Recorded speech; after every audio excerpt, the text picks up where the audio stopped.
আসসালামু আলাইকুম। কোয়েল পাখিকে খাদ্য দেওয়ার জন্য প্রতিদিনের মতো আজকেও যখন আমি কোয়েল পাখিকে খাদ্য দিতে গেলাম, গিয়ে দেখি আমার কোয়েল পাখি প্রথম ডিম পাড়ছে। বয়স বেশি না, মাত্র 44 দিন, এর মধ্যেই পাখি ডিম দেওয়া শুরু করে দিছে।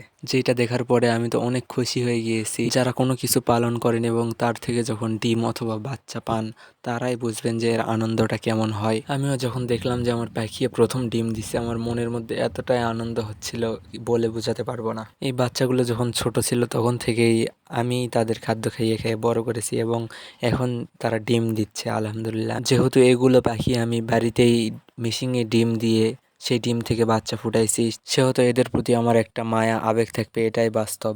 এদের সঙ্গেকার আরও অনেক পাখি ছিল যেগুলো আমি সেল দিয়ে দিয়েছি। বাকি 8 পিস পাখি ছিল যেগুলো আমি নিজের জন্য রেখে দিয়েছি, কারণ আমার খামারে খুব অল্প প্যারেন্টস আছে এবং আমি আরও প্যারেন্টস বৃদ্ধি করব, তাই জন্য এগুলা পাখি আর নিচের এই খোপের এইগুলা পাখি আমি নিজের জন্য রেখে দিয়েছি, কারণ এগুলো থেকে আমি ডিম উৎপন্ন করে নিব। এবং নিচে যে এই খোপ দেখতে পারতেছেন, এই খোপে শুধু মেল পাখি রাখছি, কারণ এগুলো অনেক বেশি মেল রাখলে এগুলো শুধু ঝামেলা করে, ঝগড়া করে, যে কারণে ডিমের প্রোডাকশন অনেক কমে যায় এবং ডিমে ভ্রূণ হওয়ার হারও অনেকটাই কমে যায়, যে কারণে মেল পাখিদের আলাদাভাবে রাখছি, কারণ এটাই আমার কাছে বেস্ট মনে হয়েছে। আর আমার দেশি মুরগির মধ্যে 2টা মুরগি ডিম দেওয়া অলরেডি শুরু করে দিছে। একটা দেখেন এখানে বেশ কয়েকটা ডিম দিছে এই খোপড়িতে, এবং আরেকটা এই সাইডে আরেকটা খোপড়ি আছে, এই খোপড়িতে আরও বেশ কয়েকটা ডিম দিছে। এগুলো হয়তো কয়েকদিনের মধ্যে নিবে, গ্রামের ভাষায় যেটাকে উসমানি নেওয়া বলি, যেটাকে অনেকে আবার কুচে নেওয়া বলে। আর যদি কারো অরিজিনাল জাপানিজ কোয়েল